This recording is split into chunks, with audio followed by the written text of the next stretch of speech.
Hello, hello. I am Coach Cori Sartori. I empower high-achieving women to grow in their self-love, confidence, and relationships for a more fulfilling personal life. I am excited to be sharing with you today a few tips on how to have healthier relationships.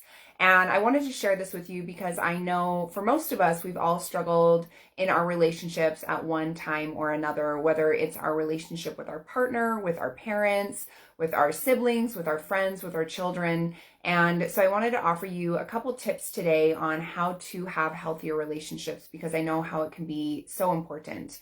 And I have put in the work to have healthier relationships, and I know that you can change your relationships if you're willing to put in the work. And I didn't always have an amazing relationship with my mom, and now we have a great relationship. I talk to her almost every single day, but it's because I took on some of these ideas that I'm going to share with you today and I implemented them into our relationship.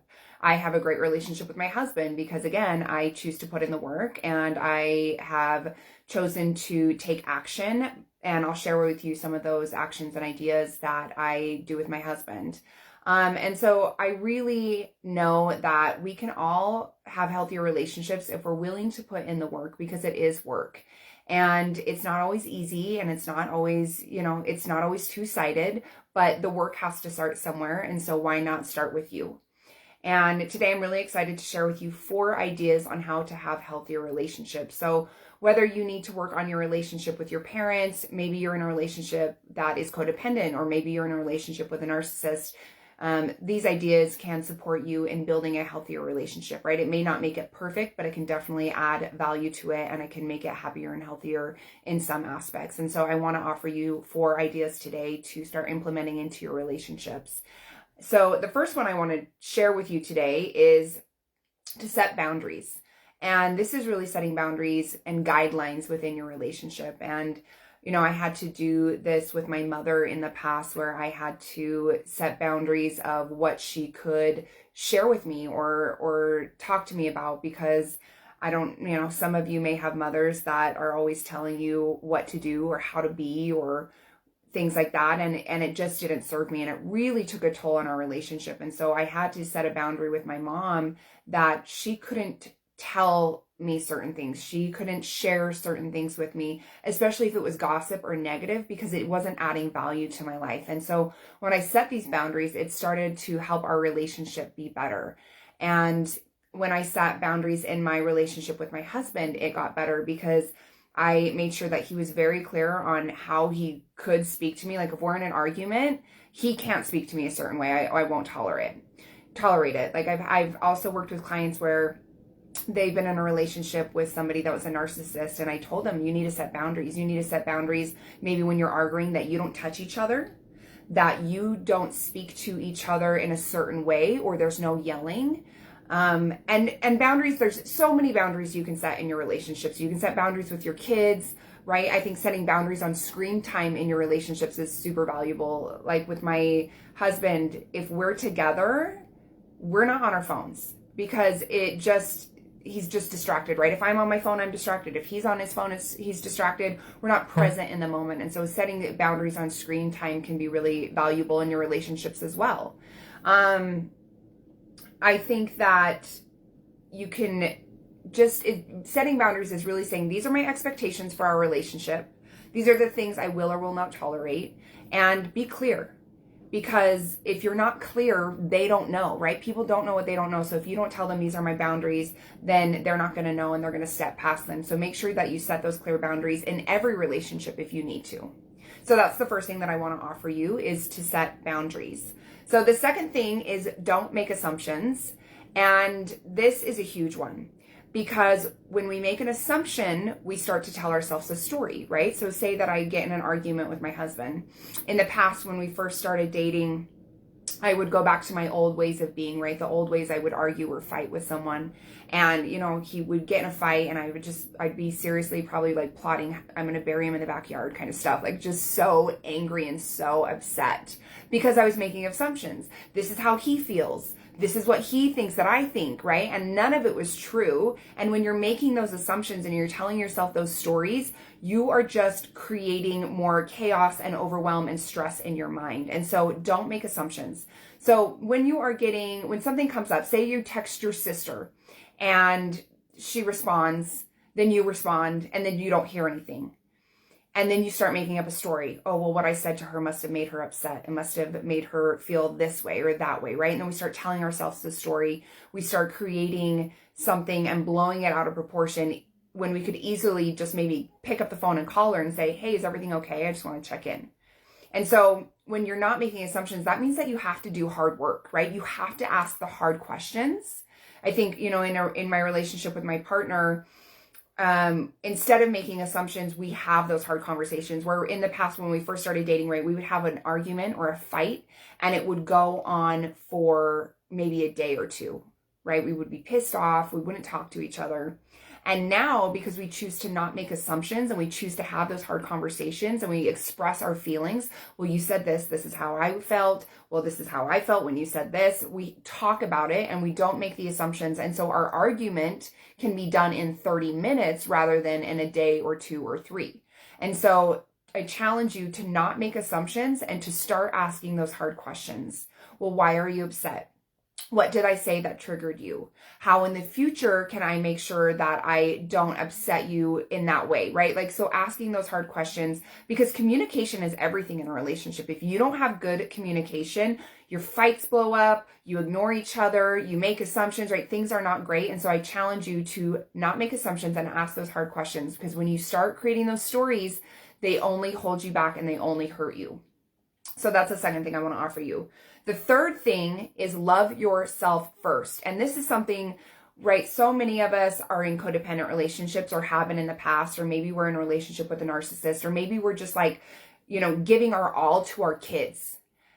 You have to make yourself a priority. You need to love yourself first before anyone else. And I know as a mom, so many people have told me like, oh my gosh, how can you say that as a mother? But if I don't put myself first, if I don't love myself before I love my child, how can I take care of him? How can I show him what love really looks like?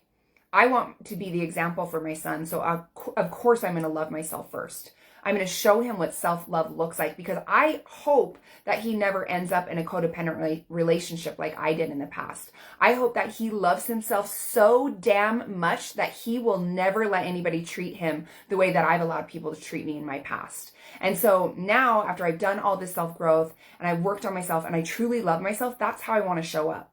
And so in your relationships, you need to love yourself first. You need to love yourself before you love your parents, before you love your partner, before you love your kids, your friends, whatever. Love yourself first.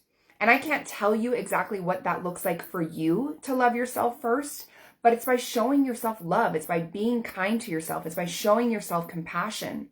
And so choose to love yourself before anyone else. That is such an important part of having healthy relationships. And the last tip I wanted to offer you today is know your love language and know your partner's love language, or your kids' love language, or your parents' love language.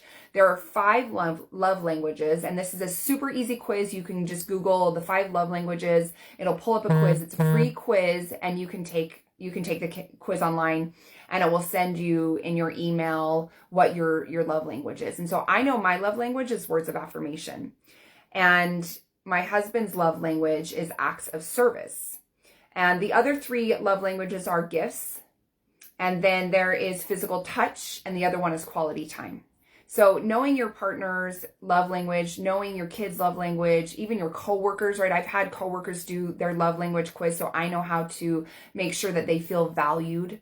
So mine is words of affirmation. So my husband knows that if I do something, he needs to acknowledge me, right? If I do the dishes, he needs to acknowledge me. Or if I'm with our kid all day, he'll come home and say, hey, thank you for being a parent all day. You did awesome. And my husband's love language is acts of service. So I know that if I unload the dishwasher, he is going to be happy. It's going to make him grateful. If I, vacuum the house, if I do small acts of service, it is important to him. And, I do those acts of service, and then he gives me my words of affirmation. And so knowing your partner's love language, or knowing other people in your lives, knowing their love language, can really help you show up for them in a powerful way. And when others know your love language, they can show up for you in that way as well. And I am definitely the person, I tell everyone, I'm like, my love language is words of affirmation. So if you want me to feel good, if you want me to feel loved, then you're going to tell me, you look nice today. You did a great job on your live. Your presence just made me happy. When I was teaching yoga, anytime somebody would leave my class and they say, I love your playlist, or I love that class, it was awesome, or I love that quote you shared, like that lit me up. Words of affirmation lights me up. And so I challenge you to know your love language and then know other people's love language in your life, right? If you have a relationship that you are struggling in, find out their love language. Ask them to take the love language quiz because it can be really powerful. So I hope those tips helped you. I'm going to quickly review. So if you haven't already written down these tips on having a healthier relationship, quickly grab a pen and paper. So the first one is to set boundaries. Set boundaries in your relationships, what you will or will not tolerate. What are your expectations? People don't know what they don't know until you tell them. The second thing I want to offer you is don't make assumptions. Making assumptions just hurts you and others, right? We start telling ourselves a story and it just becomes more than it actually is. And so do not make assumptions. Have those hard conversations with people in your life. The third thing I want to offer you is love yourself first. You are the most important person in your life. Put yourself first. Love yourself first. What does that look like? Start doing it. And the last thing that I want to offer you in having healthier relationships is know your love language and know the love language of the others around you. This one is so powerful. And I know so many people's love language. My sister's love language is physical touch. Like, I know that when I see her, I need to give her a big hug so she knows how much I love her. And so check in and know those people in your life, the people that are important to you, or even those people that you love, but you're struggling in those relationships. Ask them, what's your love language, right? They might already know. So those are the tips I want to offer you today. I have my brand new program. If you saw it on my personal page, I just announced that I have a new program called Complete Balance for High Achievers. So in this 6-month program, I will support you in having healthier, happier relationships. We will work on your self-love. We will work on your confidence and so much more. So if you are ready to transform your life, if you are ready to be happier in your life, have health in your life, and just overall feel complete, right? That's what my program is about. It's about holistic healing. And so really finding that complete balance. I have 4 spots for March. And so this is a one-on-one coaching program. It is incredible. I promise you it'll transform your life. And so go ahead and send me a DM right now with the word program. We'll get connected. And I am so excited to work with you. Thank you for being in this community. And I truly hope that my tips on having healthier relationships helped you put them into work starting today, and you'll see your relationships transform. Thank you so much for being here. Have a great day.